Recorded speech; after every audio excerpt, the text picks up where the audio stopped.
નમસ્કાર મિત્રો, આજના વિડીયોની અંદર વાત કરવાના છે કે હવામાન નિષ્ણાત એટલે કે મિત્રો ગુજરાતના આગાહીકાર એવા મિત્રો પરેશ ગોસ્વામી આગાહી કરતા જણાવ્યું છે કે હવે ચોમાસું ગુજરાતમાંથી વિદાય લે તેવી પણ હાલ શક્યતાઓ અને આગાહી છે તે કરવામાં આવી છે। હવે વરસાદનો નવો રાઉન્ડ છે તે ક્યારે આવવાનો છે અને હવે મિત્રો આ દિવસોની અંદર આપણને વરસાદ કેવો જોવા મળવાનો છે તેની પણ સંપૂર્ણ માહિતી આપવાના છીએ। વાત કરીએ તો મિત્રો આજે છે મિત્રો જે 15 તારીખથી લઈ ગુજરાતમાં કોઈ વરસાદી માહોલ આપણને જોવા નથી મળવાનો। અમુક જગ્યાએ છૂટા સ્તરે હળવા મધ્યમ વરસાદી ઝાપટા પડે હાલ તેવી પણ શક્યતાઓ છે। હવે કોઈ જગ્યાએ ભારે વરસાદ અતિ ભારે વરસાદ આપણને જોવા નથી મળવાનો, કારણ કે મિત્રો હવે ગુજરાતમાંથી ચોમાસું વિદાય લેશે તેની પણ સંપૂર્ણ માહિતી આપવાના છીએ કે હવે ગુજરાતમાંથી ચોમાસું ક્યારે વિદાય લેવાનું છે।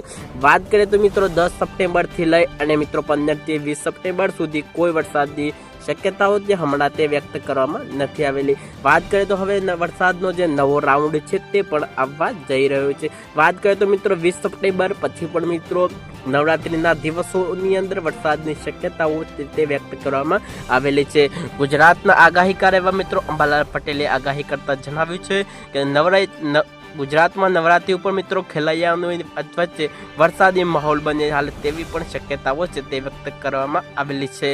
હજુ પણ આગાહી કરતા જણાવ્યું છે કે વરસાદના નવા રાઉન્ડની અંદર ભૂકા બોલાવે તેવી પણ વરસાદની શક્યતાઓ હજુ પણ આપણને જોવા મળી રહી છે। ગુજરાતમાં હવે ચોમાસું ક્યારે વિદાય લેશે તેની પણ સંપૂર્ણ માહિતી આપું તો હવે ગુજરાતમાંથી ચોમાસું છે તે મિત્રો 20 સપ્ટેમ્બર એટલે કે મિત્રો 30 સપ્ટેમ્બરના આજુબાજુ ગુજરાતમાંથી ચોમાસું વિદાય લે તેવી હાલ શક્યતાઓ છે તે વ્યક્ત કરવામાં આવેલી છે।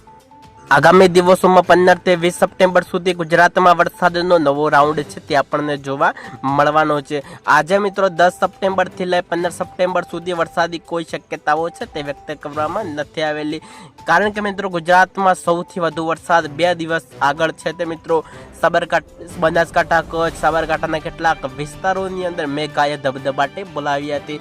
સૌથી વધુ ધબધબાટી છે તે મિત્રો બનાસકાંઠાના સુઈગામ પાટણ તેવા વિસ્તારોની અંદર એટલે કે કચ્છ લગતા જે વિસ્તારો છે તેવા વિસ્તારોની અંદર દરિયા સમાન વરસાદ છે તે આપણને જોવા મળી રહ્યો હતો। સફેદ રણ જેવા વિસ્તારોની અંદર તે બેટમાં ફેરવાયા હતા અને તે સફેદ રણને દરિયો બનાવી દીધો હતો। મેઘાએ ધબધબાટી બોલાવી કેટલાક વિસ્તારોની અંદર સ્થળાંતર પણ કરવામાં આવ્યા હતા અને MDRFની ટીમે પણ કેટલાક લોકોને તેમની સંપૂર્ણ રીતે તેમને બચાવ કામગીરી હાથ ધરી હતી। તેવા વિસ્તારોની અંદર સરકારે પણ એલર્ટ જાહેર કર્યું હતું કે આ વિસ્તારોમાં ખૂબ ભારે વરસાદ અતિ ભારે વરસાદ પડશે, કારણ કે મિત્રો હવે ગુજરાતમાં સૌથી વધુ વરસાદની જો વાત કરીએ તો સૌથી વધુ વરસાદ અત્યાર સુધીની અંદર કચ્છ અને બનાસકાંઠામાં વરસાદ વરસી ચૂક્યો છે। તે પણ મિત્રો 1 થી 2 દિવસની અંદર અમુક જગ્યાએ મિત્રો ભૂકા બોલાયા, અમુક જગ્યાએ પણ મિત્રો અતિ ભારે વરસાદ અત્યંત ભારે વરસાદ તે આપણને જોવા મળી રહ્યો હતો।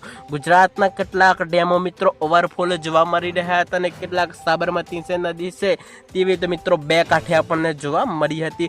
અમદાવાદ રિવરફ્રન્ટ જેવા દ્રશ્યો આપણને પાણીની અંદર ગરકાવ થયા તેવા પણ દ્રશ્યો આપણને જોવા મળ્યા હતા। આવનારા દિવસોની અંદર વાત કરીશું કે હવે ચોમાસું કમ્પ્લીટ તેની કઈ તારીખ નક્કી કરશે તે પણ મિત્રો આગળના વિડીયોની અંદર તમને અમે જણાવતા રહીશું। તો ચાલો મિત્રો આજના વિડીયોની અંદર આટલું જ। હવે ફરી મુલાકાત કરશું નવા એક વિડીયો સાથે। મને હવે તમે રજા આપશો? વંદે માતરમ। તમારો પ્રતિભાવ મિત્રો કોમેન્ટની અંદર અવશ્ય લખીને અમારા સુધી પહોંચાડજો અને આપણી ચેનલ ઉપર પણ તમે પહેલી વાર વિઝિટ કરી રહ્યા છો 2 હાથ જોડીને નમ્ર વિનંતી છે કે ચેનલને સબસ્ક્રાઇબ કરી લેવાનું ના ભૂલતા। ચાલો હવે બીજા વિડીયોની અંદર આપણે ફરી મુલાકાત કરીશું। રજા આપશો? વંદે માતરમ।